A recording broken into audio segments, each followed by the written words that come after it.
gente, tudo bem com vocês? Deus abençoe, fortaleça, que nesse culto online Deus venha falar ao seu coração e atender à sua necessidade. É muito importante, em meio às lutas, tribulações, dificuldades da vida, que nós tenhamos forças para superar, porque nenhuma luta é para sempre. Nenhuma luta é permanente. Nenhuma dor é permanente. Tudo passa. Mas nem sempre nós resistimos à luta. Muitas vezes, quando a dor passa, ela deixa sequelas, ela deixa marcas. E é exatamente contra isso que nós temos que nos proteger. Então fica com a gente até o final desse vídeo, que eu tenho certeza que Deus vai te abençoar. É isso mesmo. Tudo bem com vocês? E aqui estamos novamente, para escutar a palavra, fortalecer o nosso coração. Então prepare aí o seu coração, fique em espírito, para que Deus possa falar com você, e você possa falar com Ele, expressar tudo aquilo que você sente, para que assim essa semana seja maravilhosa, e você possa aí alcançar a sua espiritualidade, que tanto você almeja, se renovar com o Espírito Santo, ser batizado, para quem não é, e assim continuamente. Se você quiser acompanhar e puder, abra sua Bíblia em Marcos, capítulo 4, a partir do versículo 35. Jesus acalma uma tempestade. Vamos lá. Quantas vezes na nossa vida, quando tudo parece que está calmo, tudo parece que está tranquilo, o casamento está bem, os filhos estão caminhando bem, a vida financeira está indo bem, e de repente você é surpreendida por algo, uma notícia, ou um acontecimento, ou uma ameaça. E não é que alguém te ameaçou. Não, muitas pessoas são ameaçadas por um diagnóstico clínico, uma doença que ela achava que não tinha nada, que estava bem, e de repente ela fez um exame e foi diagnosticada com uma enfermidade que ela não esperava. E aí bate o medo, a insegurança, a tristeza, a angústia, os pensamentos começam a trabalhar, e quando não é doença, é algum outro problema. A pessoa luta para restaurar seu lar, seu casamento, o casamento está bom, ela está feliz, e aí surge uma situação financeira inesperada. E por conta dessa situação financeira, todos ficam apreensivos. Ela já começa a pensar como vai ser o dia de amanhã, e que a gente não vai conseguir pagar as contas, e o marido começa a ficar nervoso, e qualquer coisa que a mulher fala, ele se irrita, e briga por qualquer coisa, porque está estressado. E, sinceramente, você quer ver um homem estressado? É um homem sem dinheiro. O homem sem dinheiro, ele fica estressado, fica nervoso, e briga por qualquer coisa mesmo. Mas por que essas tempestades vêm? E como que nós vencemos cada uma delas? E diga-se de passagem, tempestades e lutas, elas vêm para todo mundo, pessoal. Não é para quem não é de Deus. Ah, não, quem não é de Deus vai passar por isso. Não, querida. Não. As tempestades e as lutas, elas vêm para todo mundo, gente. Ela vem para o pastor, ela vem para o bispo, ela vem para o obreiro, para o diácono, ela vem para o presbítero. Ela vem para todo mundo. Então é importante você ter essa noção de que a luta, a tempestade vem para todo mundo, porque você se prepara para ela, para quando ela vier. Quando avisam em lugares de furacões, lá nos Estados Unidos, e outros países, hoje com a meteorologia, se pode ver quando um furacão está chegando, quando um tufão está se aproximando, E aí é avisado nos jornais, a pessoa recebe um alerta no celular, quem tem relógios assim, recebe um alerta no seu relógio, de que está se aproximando, nos próximos dias, um furacão. Então, o que a pessoa faz? Ela já prepara a sua casa. Ela fecha as janelas, ela protege as janelas com tapumes de madeira, ela tenta proteger o máximo que puder a sua casa contra a força do vento, do furacão que vai vir. Geralmente ela tem algum lugar seguro na casa, ela tem um porão, algum lugar protegido, onde ela pode ficar durante aquela tempestade até passar. Mas ela protege o que ela tem para minimizar os danos, porque ela sabe que a tempestade vai vir. Então, quando você tem a consciência de que as tempestades da vida virão, o que você faz?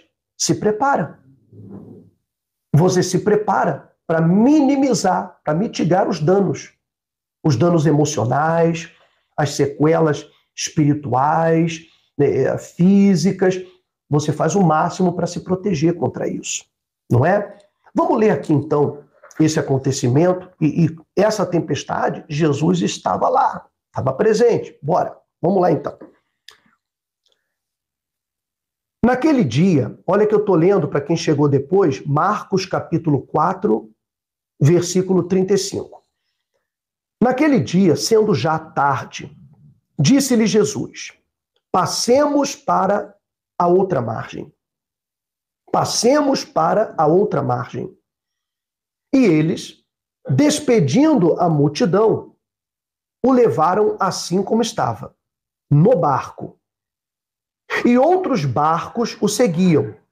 Ora, levantou-se grande temporal de vento e as ondas se arremessavam contra o barco, de modo que o mesmo já estava a encher-se de água. E Jesus estava na popa, dormindo sobre o travesseiro. Eles o despertaram e lhe disseram: Mestre, não te importa que pereçamos? E ele, despertando, repreendeu o vento e disse ao mar: acalma-te, emudece. O vento se aquietou e fez-se grande bonança. Então lhes disse: por que sois assim tímidos? Como é que não tendes fé? E eles, possuídos de grande temor, diziam uns aos outros: quem é este que até o vento e o mar lhe obedecem?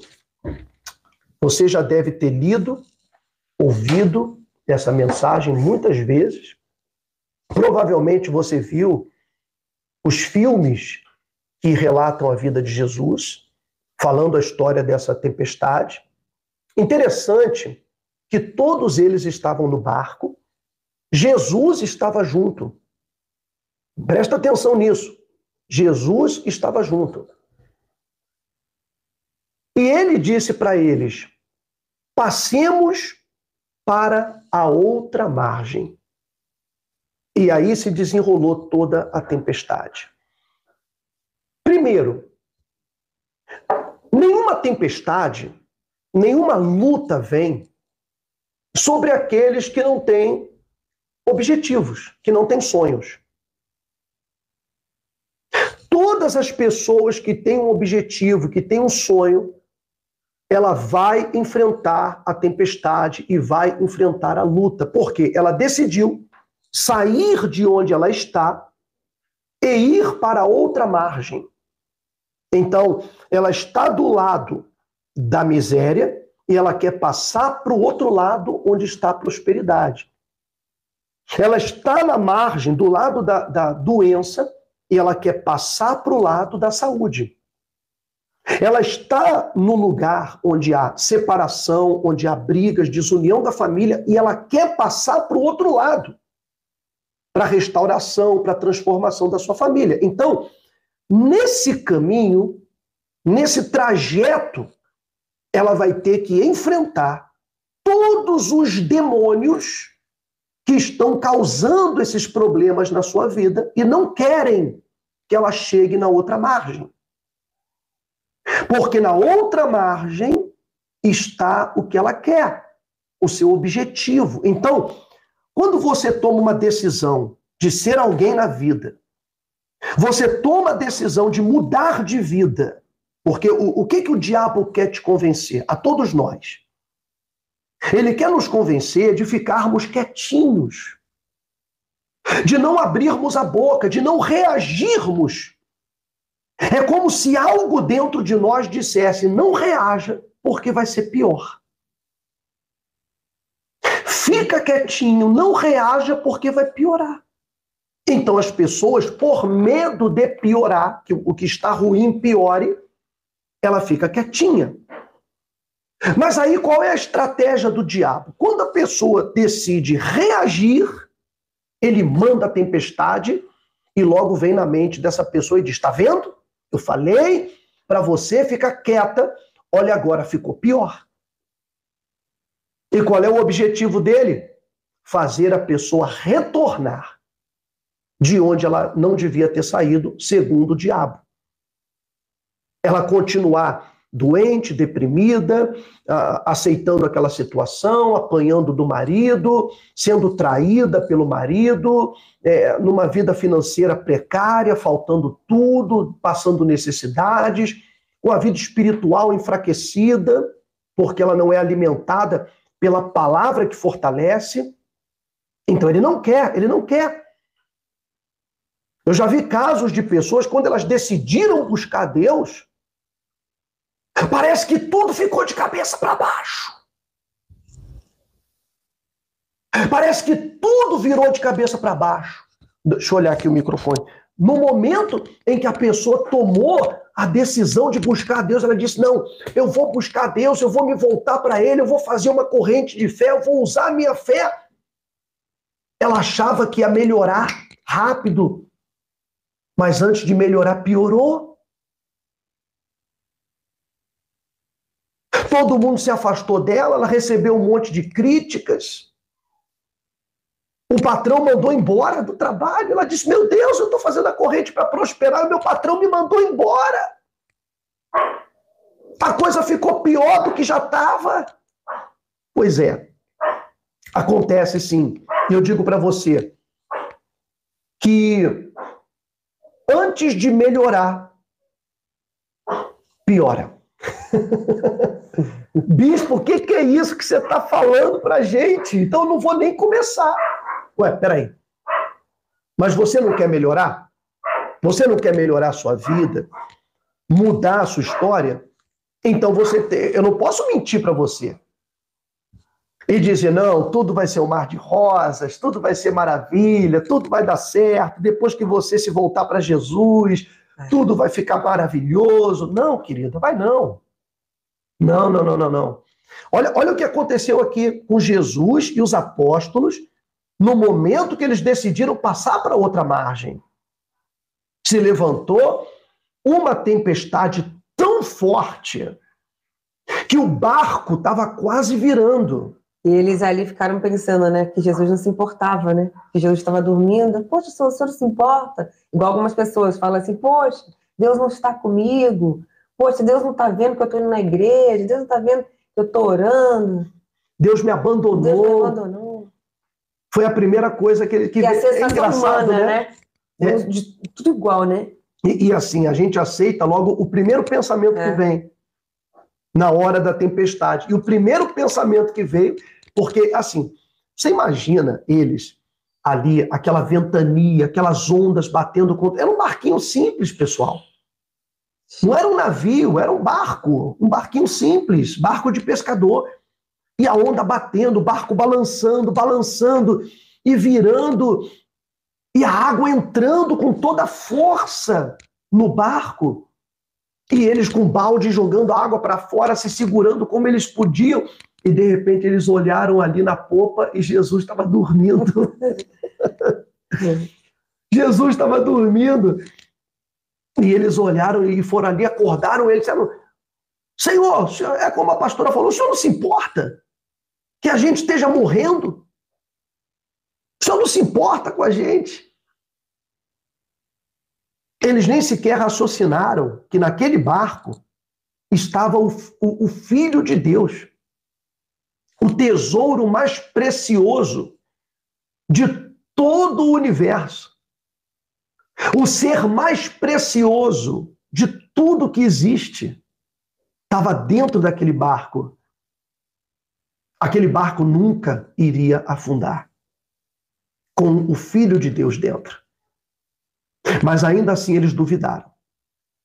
E naquilo, Jesus levantou, acordou, repreendeu o vento e disse ao mar: cala a boca, emudece, com autoridade.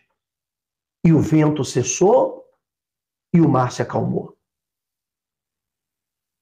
Mas espera aí, aquela tempestade não era normal. Ela era uma tempestade sobrenatural. Havia forças espirituais que tinham interesse em impedir a chegada de Jesus e dos apóstolos na outra margem. Como existem forças espirituais que trabalham para impedir você para chegar do outro lado.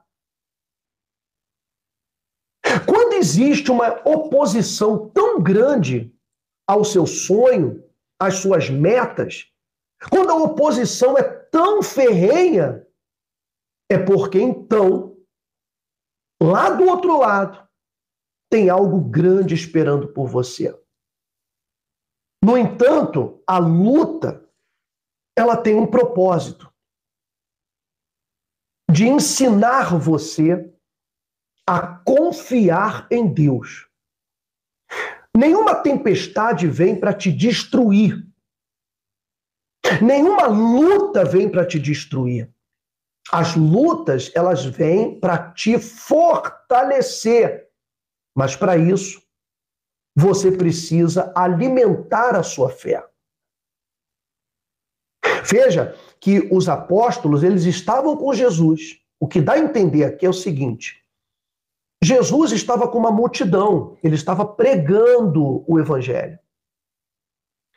E os apóstolos possivelmente estavam ocupados com os afazeres, a manutenção do culto.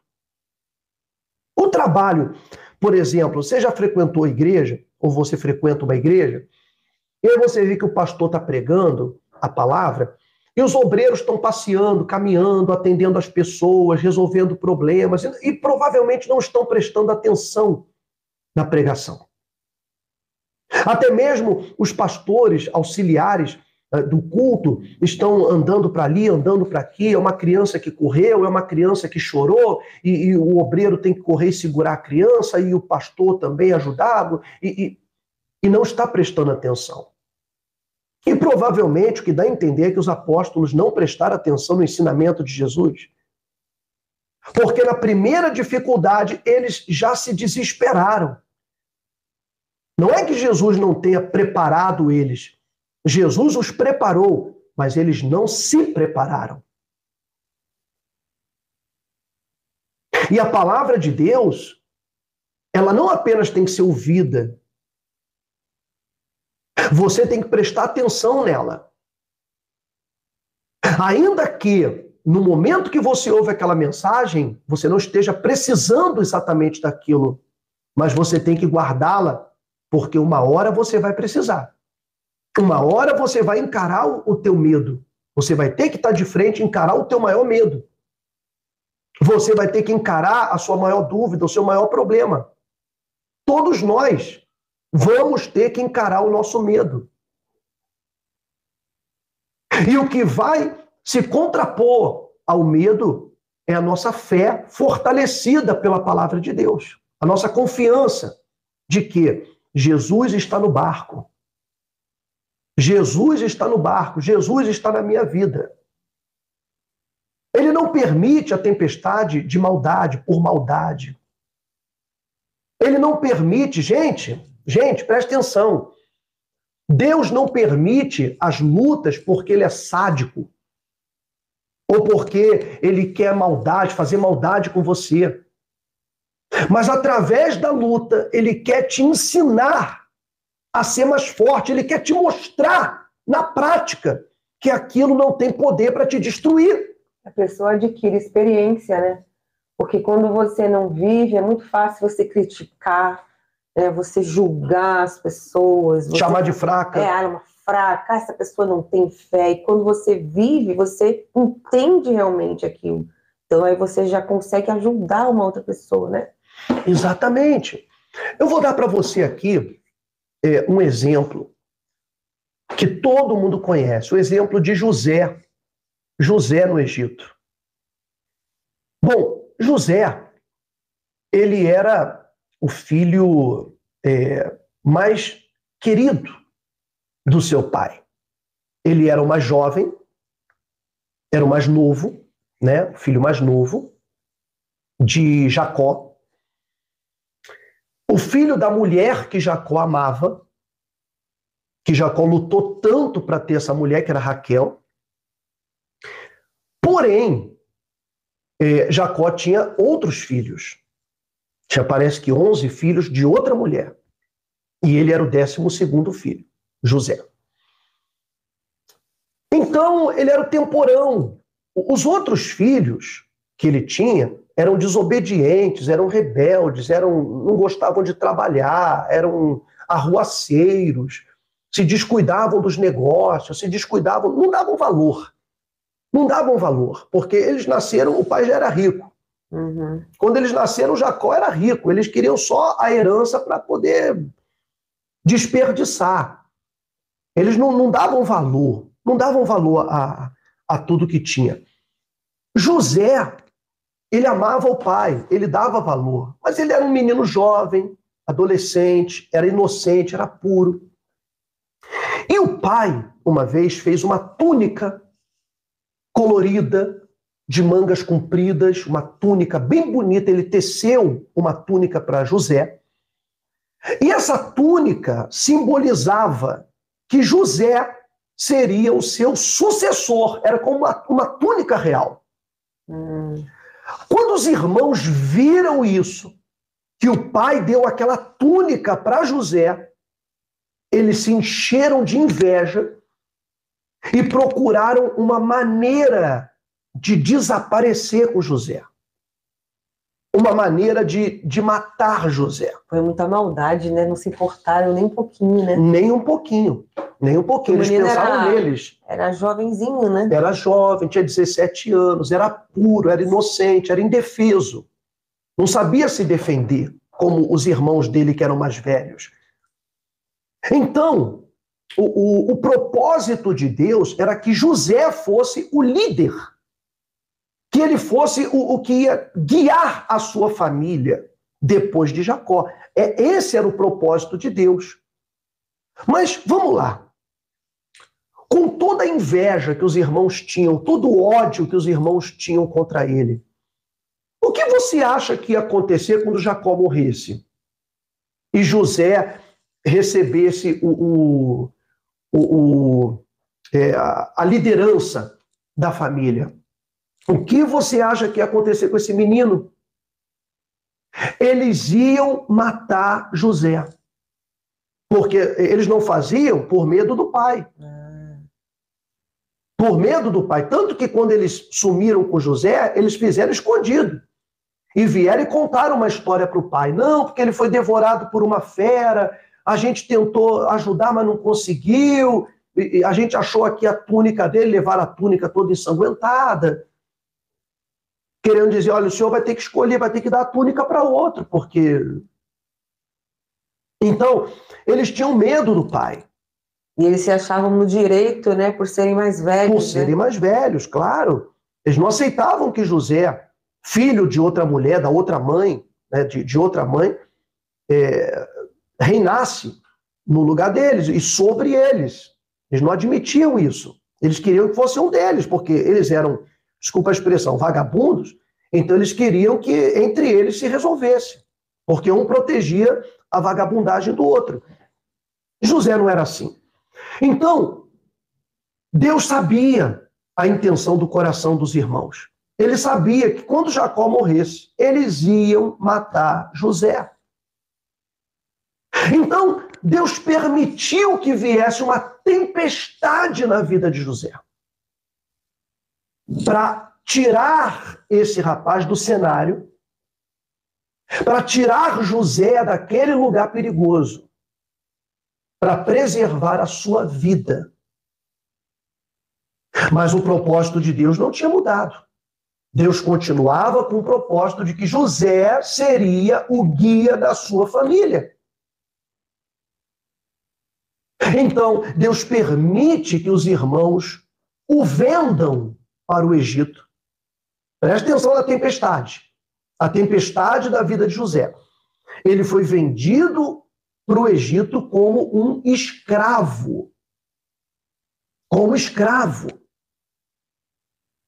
Em nenhum momento José, ele recriminou a Deus, ele disse, Deus me deixou, Deus me abandonou. Não.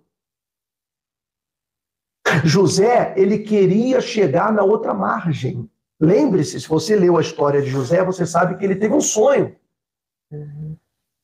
Onde ele viu o sol, a lua e 11 estrelas. E ele também revelou o sonho dele. Ele revelou o sonho dele. O sol, a lua e 11 estrelas se prostrando diante dele. Então, nesse sonho, ele via o pai, a mãe e os irmãos se submetendo a ele. Deus estava mostrando o que havia na outra margem, que ele teria que chegar lá no outro lado.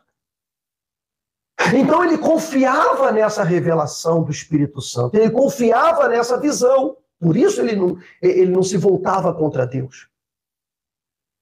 Ainda em meio à tempestade, você vê a história, ele foi vendido como escravo, ele trabalhou como escravo na casa de Potifar, que era comandante do faraó, esteve por um tempo ali.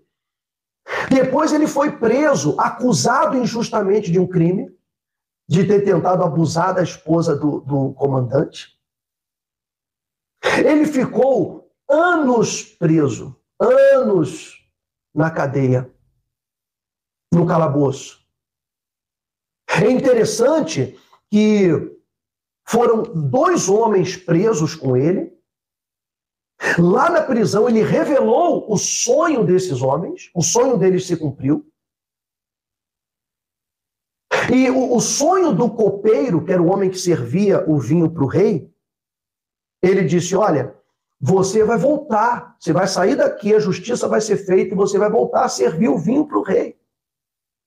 E disse, olha, quando você sair daqui, por favor, lembra de mim. Lembra de mim, falou para ele, porque eu estou aqui injustamente, eu não merecia estar aqui nessa cadeia. E o sonho se cumpriu, o copeiro foi liberto da cadeia e ele começou a servir o rei e se esqueceu de José. E foi bom, foi Deus que fez o copeiro esquecer de José. Tem gente que fala, não, mas que maldade, que ingratidão. Não, foi de Deus, foi de Deus.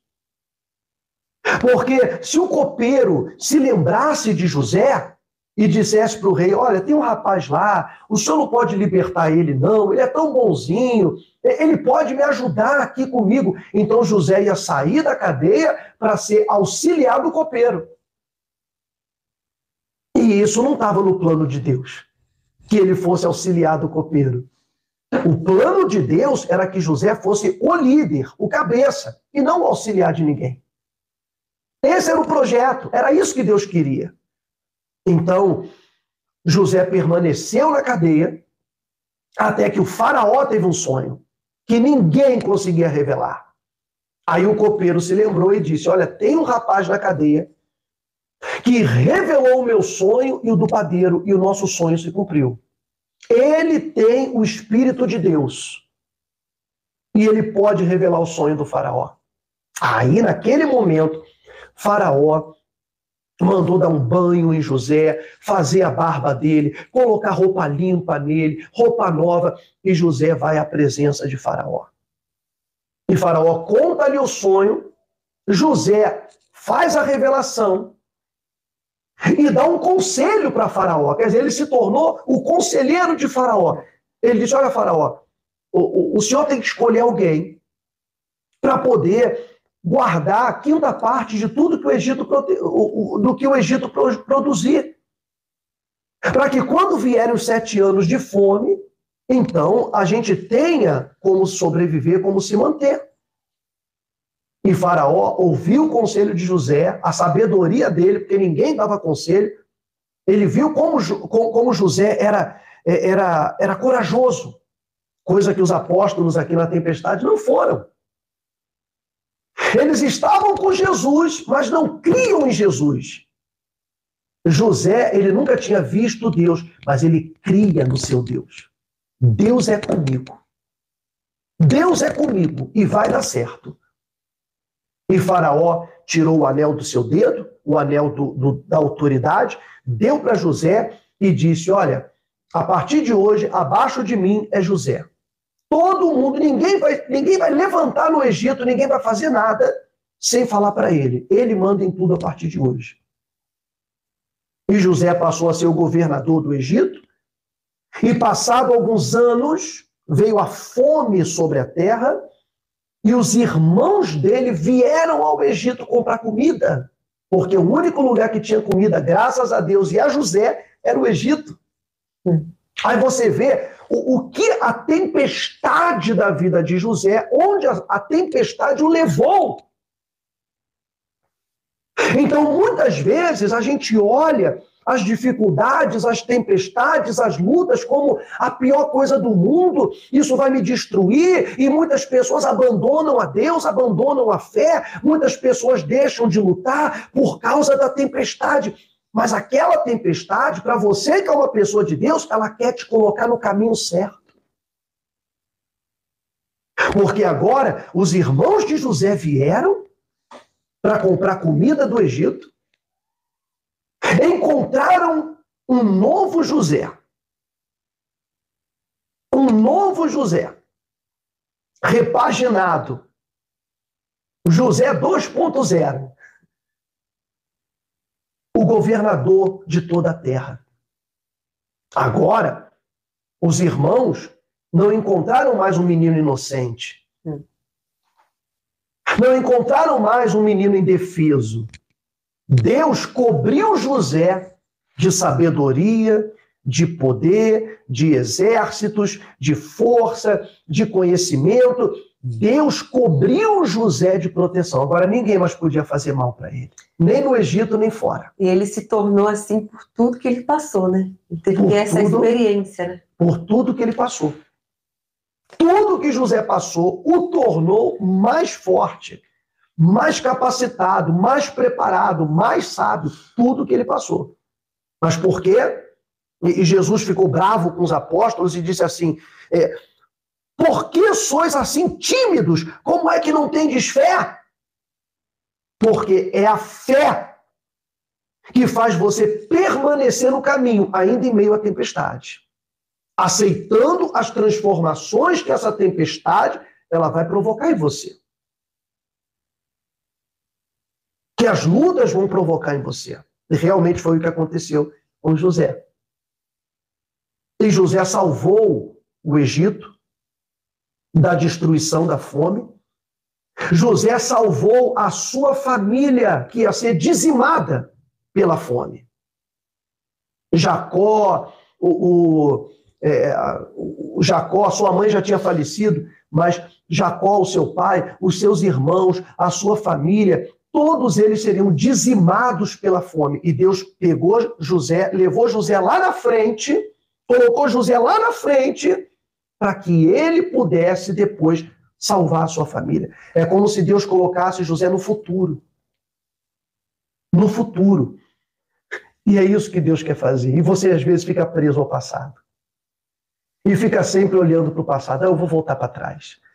Eu vou retroceder. É melhor eu ficar quieto. A boca fechada não entra mosca. É melhor... E fica aceitando essa situação. Resista. Resista, porque a tempestade tem um propósito. E o propósito dela é mudar algo em você. O propósito da tempestade é mudar algo que há em você. Algum aspecto que precisa ser fortalecido. Alguma fraqueza que você tem e você precisa perder essa fraqueza, perder esse medo e para isso você precisa passar por isso. É necessário passar por essa luta para adquirir confiança e estar sempre no caminho certo, para adquirir conhecimento e não embarcar no caminho errado. E para você entender que Jesus está com você. Ele está no barco com você. Você não está sozinho. O barco, querida, é a tua vida. É você. Ele está nesse barco. Você não está sozinho, você não está sozinha. E é isso que ele quer te ensinar, é isso que ele queria ensinar para os apóstolos. E ele ensinou, mostrou para eles quem era ele. E nessa luta ele quer mostrar para você quem é ele e o que ele é capaz de fazer por você. Então, não se renda, não se entregue, não desista da sua luta, não desista dos seus sonhos, dos seus projetos. No meio da caminhada, muita coisa vai mudar, até em você. Muitas coisas que você achava que tinham que ser de um jeito, você vai entender que era de outro. Muitas coisas que você era apegado demais, você vai desapegar. Muita coisa que você dava valor demais, você vai entender que aquilo não vale nada, que não valia nada no final. Mas sempre no meio da luta, você vai se descobrir. No meio da luta, você vai se conhecer. Você vai se conhecer no meio da batalha. Então Deus permite, como Deus permitiu o deserto para o povo de Israel. E ele disse, eu permiti isso para te provar, para te humilhar, para você saber o que estava no seu coração, para você aprender a me servir. Então, muitas vezes a pessoa ela está achando que ela é muita coisa, que ela é a última bolacha do pacote, como costumam dizer, né? A última bolacha do pacote e tal. Então Deus permite sim para dizer, você não é nada, eu sou. Você não vai vencer porque é alguma coisa, ou porque sabe demais, ou porque é bom demais. Não, você vai vencer porque eu estou no barco com você. É isso que ele quer te ensinar. Você vai vencer porque eu estou contigo, não porque você é o bonzão, porque você é o bom da boca. Não. Você vai vencer, Jesus dizendo, porque eu estou contigo. Foi o que ele disse para Gideão. Porque eu estou contigo. Derrotarás os teus inimigos como se fosse um só homem. Porque eu estou contigo. Não é porque você é o bonzão, não, Gideão. Porque eu estou contigo. Então, as batalhas são para isso. Para te fortalecer.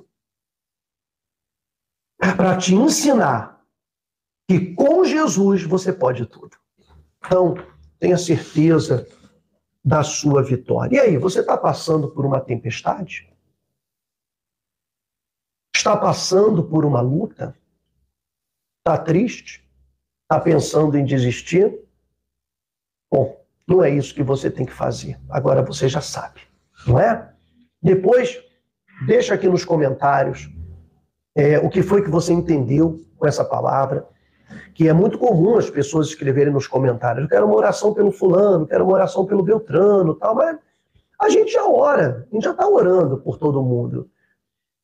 Aqui nos comentários é legal você colocar o que você entendeu dessa mensagem, o que isso aqui falou com você, o que foi que Deus falou com você através dessa mensagem. Isso aí é bom para a gente saber. A gente gosta de ler os comentários inteligentes, comentários de pessoas que dizem, olha, eu estava me sentindo assim e tal, e depois que eu ouvi essa palavra, isso aqui me ajudou. Agora eu entendi o propósito das lutas, eu tenho passado assim, já passei por tal. Conta pra gente a tua história, um pouquinho da tua história, pra gente poder entender. Então, o comentário é para isso. Participa com a gente aí, porque isso é até importante para nós conhecermos você, conhecermos as suas lutas, tá? Gente, olha, antes de terminar, quero convidar você que ainda não é um anjo patrocinador da obra de Deus, a se tornar um colaborador desse ministério e nos ajudar a continuar levando a palavra de Deus com total independência. Ao não estar ligados a nenhum grande ministério, porque o problema de um pastor estar ligado a um grande ministério é que ele não tem liberdade para pregar o evangelho com independência. Ele tem que pregar a doutrina daquele ministério. É a visão, né, que o ministério tem, né? A visão daquele ministério. Então, se a visão daquele ministério estiver errada, ele entrou no bonde, ele entrou no barco e ele vai errado até o fim. A não ser que ele acorde, né, e tome uma decisão. Você vê que isso aconteceu com Lutero, na Alemanha. Lutero, ele era um padre católico, ele era um monge católico. Aquele que criou, que fez a reforma protestante, né? E Lutero, ele viu como o povo era oprimido pela doutrina católica, ele viu como as pessoas morriam, as pessoas eram perseguidas, que não concordavam com aquela doutrina, como as pessoas perdiam tudo que elas tinham, porque os papas católicos, eles se uniam com os reis europeus e tiravam tudo das pessoas. Ele via isso. Ele via a corrupção e como a Bíblia era manipulada. Então Lutero, ele abriu os olhos e ele decidiu iniciar a reforma protestante. Isso gerou uma grande perseguição contra os reformados, uma grande perseguição contra a igreja reformada, a igreja de Jesus, mas graças a essa reforma, aqui estamos. No entanto, ao longo dos anos, as coisas vão se perdendo, pessoas vão perdendo a visão. E elas vão levando uma visão errada, uma visão escravista de um Deus escravizador. Elas vão levando essa visão escravista para as pessoas, essa visão religiosa, e muitos vão seguindo.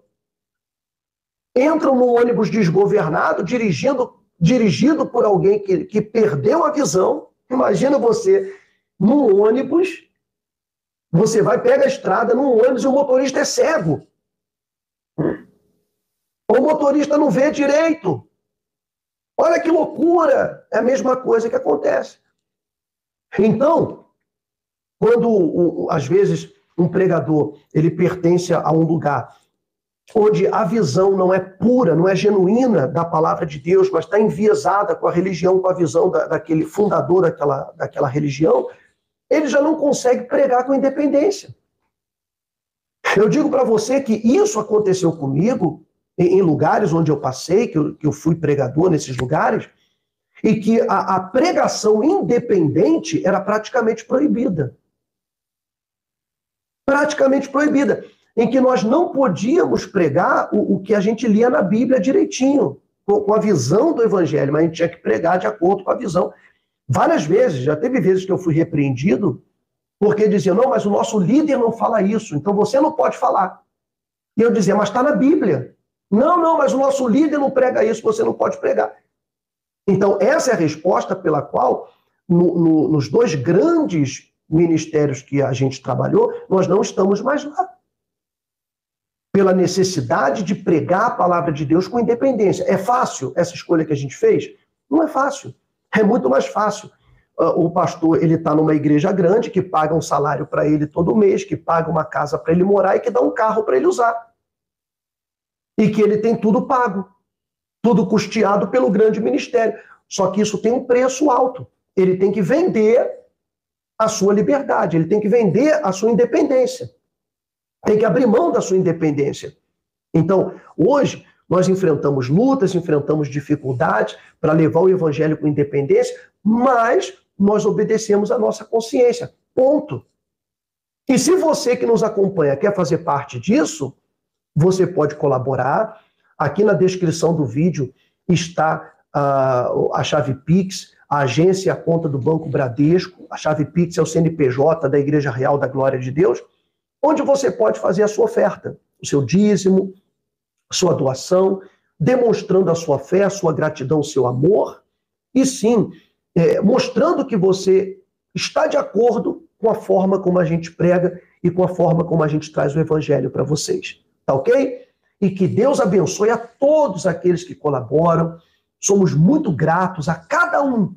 A cada um. Às vezes a pessoa fala assim, mas eu depositei R$10. Nós somos gratos por esses R$10 que você depositou, viu? Não acha que é pouco, não. Mas eu fiz um Pix tão pequeno. Nós somos gratos por esse Pix que para você parece pequeno, parece pouquinho. Nós somos gratos. Que Deus abençoe você. Que o Espírito Santo prospere você. Porque tudo aquilo que hoje é grande, um dia foi pequeno. Então, a pequena oferta que você faz amanhã tornar-se-á uma grande oferta. E ela vai te abençoar muito. Tá bom? Então, gente, Deus abençoe todo mundo. Isso mesmo. Tenha um bom domingo. Aproveite para descansar. Se você está trabalhando também, Deus abençoe o seu trabalho. Se você vai estudar também, né? Os estudantes. Enfim, mas aproveite o seu domingo, faça o seu melhor. Saiba que essa semana vai ser muito abençoada. Vá nessa fé, creia. E Deus é com você. E aproveite as oportunidades que aparecem para você. Olhe tudo como a mão de Deus. E Ele vai te livrar de todas as tempestades. Vai te dar autoridade para enfrentá-las em nome de Jesus. Amém. Amores, Deus abençoe todo mundo. Fique com Deus. Beijo no coração. Fique na fé. Tchau.